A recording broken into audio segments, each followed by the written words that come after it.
보시다시피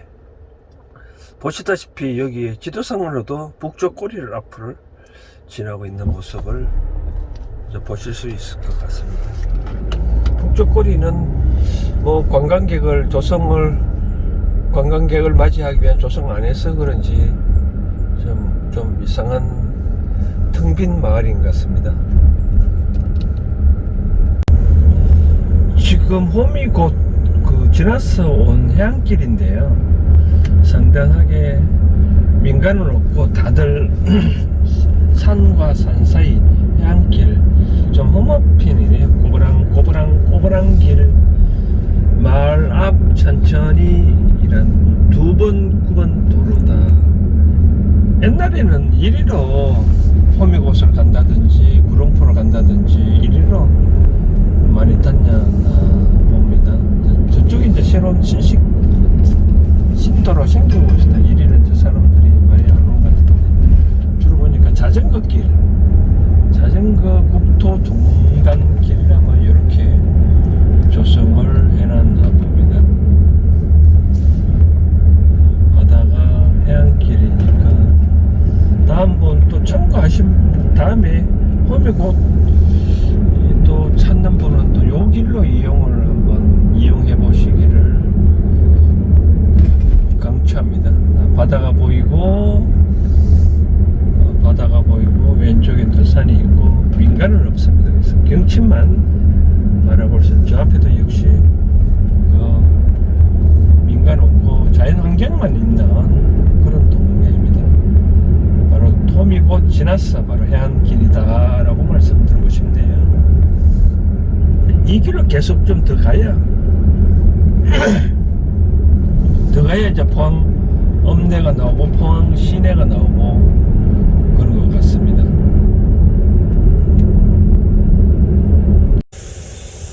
사실 호미곶 지나서 해안길을 오다 보면 마땅히 식당이 없었는데 마치 조그만 마을에 이런 어부가 직접 잡은 재료로 식사를 제공한다 해서 들어와 봤습니다. 회밥을 먹었는데 국이 홍치로 된 걸 주시더라고요. 홍치란 말 처음 들어본 것 같습니다. 맛은 고기가 좀 텁텁하다 그래서 아무튼 한 끼 해결하고 이렇게 해안길로 울진으로 점점 또 가보겠습니다. 식사를 하고 해안길에 오니까 역시 길이 꼬부랑 하네요. 호랑이 꼬리가 꼬부랑 하네요. 쭉 뻗었는데 지도상은 꼬부랑 한 길인데 길도 꼬부랑 하네요. 개인적으로는 관광도로로서는 추천할 만한데 빨리 가려는 사람은 이 길을 가면 안 될 것 같습니다. 너무 힘든 것 같습니다. 근데 이 정도 되면 무슨 도로 이름이 관광도로라든지 무슨 관광 아름다운 길 백선이라든지 추천할 만한데 지금 여름이라서 아름답게 안 느껴지는지 모르겠지만 아무튼 가을 되면 단풍 덜면 사이길로 이래 가면 추천할 만하네요. 좀 지도상으로 좀 더 가면 이제 산 사이 벗어나 가지고 바로 바다가 보이는 해안길이 나타난다고 되어 있네요. 요거는 바로 옆에 계곡길이기 때문에 계곡길이라고 표현을 할 만하네요.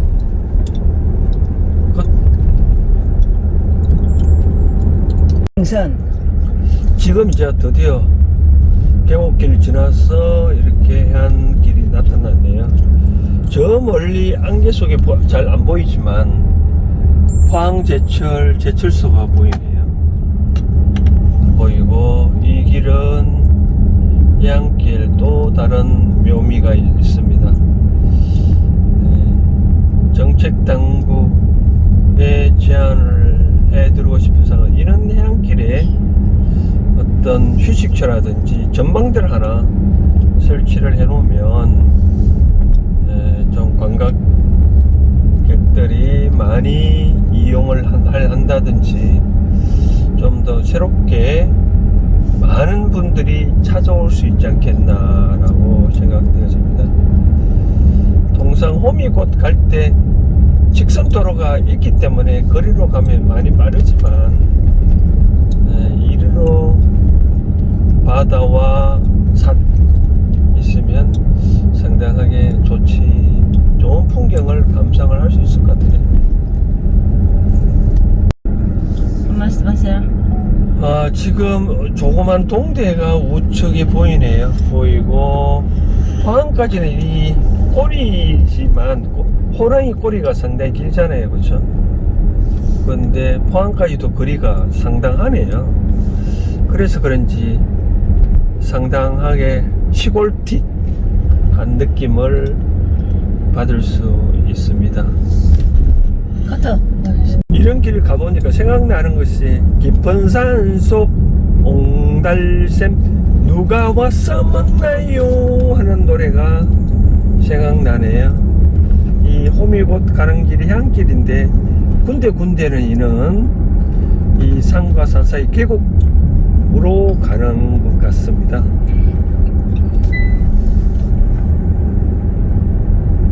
아까 그 매운탕 국으로 나온 게 홍치로 조림으로 나온 것 같은데 맛은 꼭 도루묵 같은 느낌을 받았습니다. 점점 보니까 포항이 다가와 봅니다. 저기 보이는 것이 포항제철입니다. 여기도 해안길로서 상당히 경치가 괜찮네요.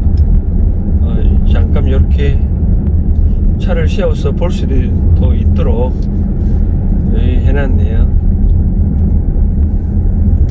반도권 둘레길이라는 용어가 나네요. 홈이 반도권 해안 둘레길 130m 라고 되어 있습니다. 요리 한번 가볼까요? 홈이 둘레길, 반도 둘레길, 이런 식으로 밑으로 살짝 한번 가보겠습니다. 안 틀린다더니 더 찐다. 어장이 나타내요. 그 까메기 만드는 어장인가? 소맥이다. 아무튼 홈이 반도 해안 둘레길. 내려놔.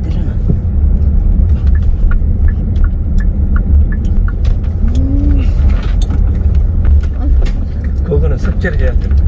경찰 온다. 삭제를 해야 돼.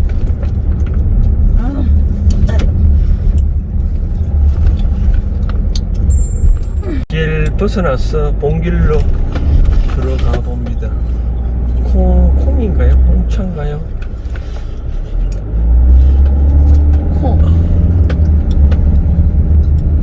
코피야, 코피. 홈이 반도권 해안 둘레길 입구 이렇게 나와 있습니다.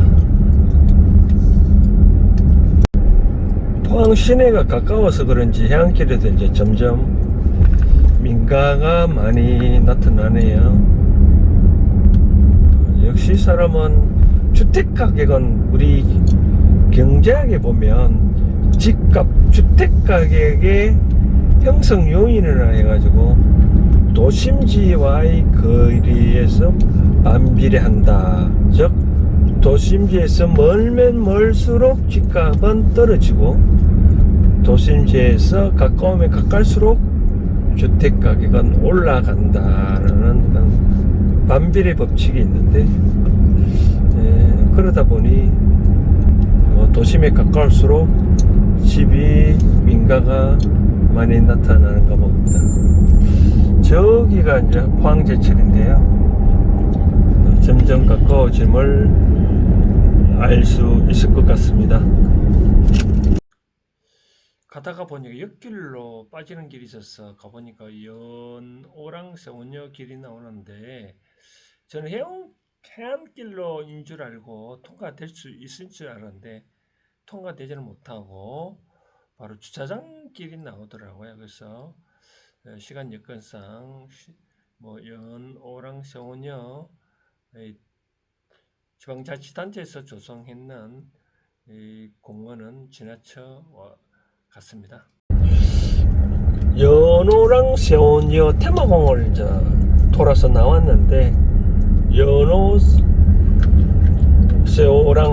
연호랑 세원여는 다들 아시죠? 뭐 신라 시대 때 이야기 대상이 된 곳이 호미곶이라고 하는데 호미곶에 이제 연호가 항상 바닷가에서 뭐 해초를 따다가 있는데 해초를 따고 있다가 갑자기 바위가 움직여 일본으로 넘어가 버렸대요. 바위가 움직여. 그래서 일본어는 그런 사람 비법한 사람이라 해가지고 왕으로 모셨다 라고 얘기가 전해오고, 그러자 이제 세오냐는 남편이 안 들어오자 다시 이제 그 남편이 올라갔던 바위에 올라서자 다시 그 바위가 움직여 일본으로 가버렸대요. 그래서 일본으로 가서 이제 만나서 왕비가 됐다는. 그런데 신라에서는 연호랑과 세원여가 없다 보니 신라의 해와 달이 빛을 잃어버렸대요. 그러자 신라 왕이 점술가에서 물어보니까 해와 달의 전기가 일본으로 건너갔다고, 그래서 빛이 없다고 그런 얘기를 했대요. 그래서 다시 신라로 오너라 하니까 안 가고 못 가고, 그 대신 세원여가 뭐 비단으로 뭘 줬다고 하는데, 그 비단으로 이제 신라에서는 한날에 제사를 지내니까 다시 빛을 찾았다. 그 비단으로 제사 지낸 제가 영일현이라고 하네. 영일만이라고. 아마 해를 맞이하는 곳, 맞을영, 아마 거기서 한날에 제사를 지냈다고 합니다. 그래서 지방마다 이런 테마공원이 있다 보니 뭐 이런 테마공원도 만들어낸 봅니다.